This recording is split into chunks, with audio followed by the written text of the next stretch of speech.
Doctor Sunil Kumar TS college Hisua में assistant professor के पद पर कार्यरत हूँ। आज मैं अपने ऑनलाइन क्लास के अंतर्गत फंडामेंटल राइट्स के अंतर्गत राइट टू इक्वलिटी समानता के अधिकार के बारे में बताने जा रहा हूँ।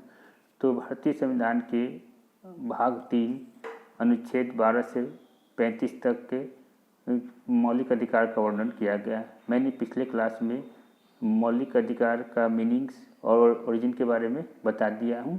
आज मैं अपने ऑनलाइन क्लास के अंतर्गत फंडामेंटल राइट्स के राइट टू इक्वलिटी के बारे में बताने जा रहा हूँ। तो इसके अंतर्गत 26 जनवरी 1950 को भारत का संविधान लागू हुआ। उस समय भारतीय संविधान के अनुच्छेद 19 खंड 1 के उपखंड च और अनुच्छेद 31 के अंतर्गत राइट टू प्रॉपर्टी को एक फंडामेंटल राइट्स के अंतर्गत शामिल किया गया था। लेकिन 1978 ईस्वी में 44वां संविधान संशोधन के द्वारा राइट टू प्रॉपर्टी को एक कानूनी अधिकार दिया गया, न कि फंडामेंटल राइट्स से हटा करके उन्हें कानूनी अधिकार प्रदान किया गया। तो राइट टू इक्वलिटी, तो अनुच्छेद 14 से लेकर अनुच्छेद 18 तक राइट टू इक्वलिटी का वर्णन किया गया। तो अनुच्छेद 14 के अनुसार इसके अंतर्गत प्रत्येक व्यक्ति को कानून के समक्ष समानता और कानून का समान संरक्षण प्रदान किया गया है। तो इसके अंतर्गत हम कानून को अनुच्छेद 14 के अंतर्गत हम लोग 2 भागों में बांटते हैं। पहला, कानून के समक्ष समानता। तो कानून के नज़र में सभी व्यक्ति एक समान है और कानून के अंतर्गत सभी व्यक्तियों को एक समान संरक्षण प्रदान किया जाएगा। किसी व्यक्ति के साथ कोई भेदभाव नहीं किया जाएगा। इस संबंध में MP पायली का कथन है कि अनुच्छेद 14 प्रत्येक व्यक्ति को स्वेच्छाचारिता और भेदभाव पूर्ण नीति कानून से बचाता है। मतलब अनुच्छेद 14 के होने से प्रत्येक व्यक्ति को स्वेच्छाचारिता और भेदभावपूर्ण कानून से बचाया गया है। इसमें किसी भी व्यक्ति के साथ स्वेच्छाचारितापूर्ण व्यवहार और भेदभाव नहीं किया जाएगा। तो इस मैटर पर एक केस आया जिसके अंतर्गत भारतीय कम्युनिस्ट पार्टी और भरत कुमार तथा अन्य के मामले में निर्णय लिया गया कि कोई भी राजनीतिक दल को आंदोलन करना असंवैधानिक घोषित किया गया। मतलब कोई भी राजनीतिक दल द्वारा बंद का आयोजन एक गैरकानूनी कार्य माना गया। अनुच्छेद 15 के अनुसार अनुच्छेद 15 खंड 1 के अंतर्गत धर्म, मूल वंश, जाति, लिंग के आधार पर किसी भी व्यक्ति के साथ कोई भेदभाव नहीं किया जाएगा। अनुच्छेद 15 खंड 2 के अंतर्गत मतलब किसी भी व्यक्ति को मॉल हो, सार्वजनिक प्लेस हो या सामुदायिक भवन हो, किसी भी स्थान पर किसी प्रकार का भेदभाव नहीं किया जाएगा।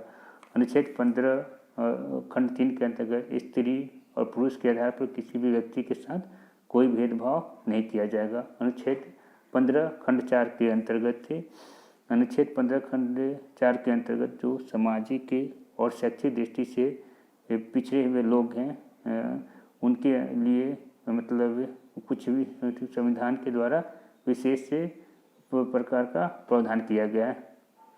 तो उसके अंतर्गत मतलब जो सामाजिक अनुच्छेद 15 खंड 4 के अंतर्गत यदि सामाजिक दृष्टि से कोई व्यक्ति, सामाजिक और शैक्षिक दृष्टि से कोई व्यक्ति पिछड़ा हुए तो उसके लिए सरकार के द्वारा विशेष प्रावधान बनाया जा सकता है। अनुच्छेद उसके अंदर चौथा खंड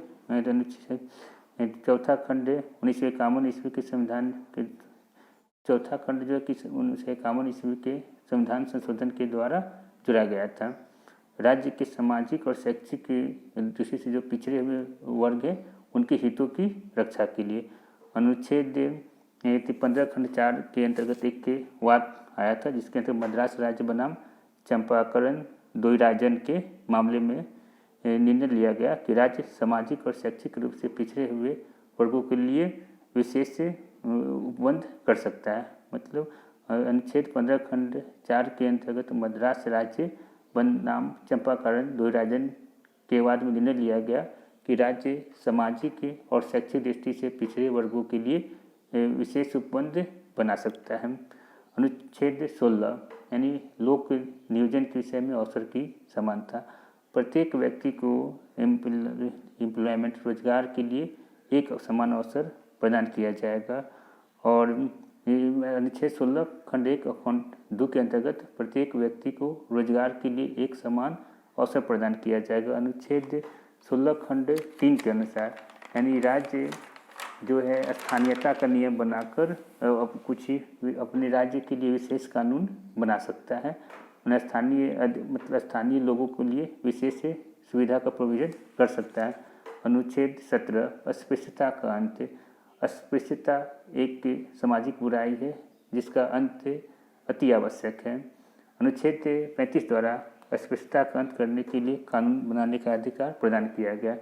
अनुच्छेद 35 द्वारा अस्पृश्यता का अंत करने के लिए कानून बनाने का अधिकार प्रदान किया गया। 1955 ईस्वी में अस्पृश्यता अपराध अधिनियम पारित किया गया था, लेकिन 1976 ईस्वी में इसको संशोधित करके इसका नाम सिविल अधिकार संरक्षण अधिनियम के रूप में 1955 ईस्वी में प्रवृत्त हुआ। 1976 ईस्वी में संशोधित करके इसका नाम सिविल अधिकार संरक्षण अधिनियम कर दिया गया। अतः अनुच्छेद 18 उपाधियों का अंत। तो भारतीय संविधान द्वारा उपाधियों का अंत किया गया। किसी भी व्यक्ति को कोई विशेष उपाधि प्रदान नहीं की जाएगी। कुछ विशेष क्षेत्र हो सकते इसके सैनिक के और शैक्षिक क्षेत्र, इसके अंतर्गत अशोक चक्र, परमवीर चक्र, वीर चक्र इत्यादि को सम्मिलित किया जाता है। तो आज मैं ऑनलाइन क्लास के अंतर्गत राइट टू इक्वलिटी यानी समानता के अधिकार में बताया हूँ। अगले क्लास में मैं आगे डिस्कशन करूँगा। आज मैं ऑनलाइन क्लास के अंतर्गत राइट टू इक्वलिटी को समाप्त करता हूँ। नमस्ते।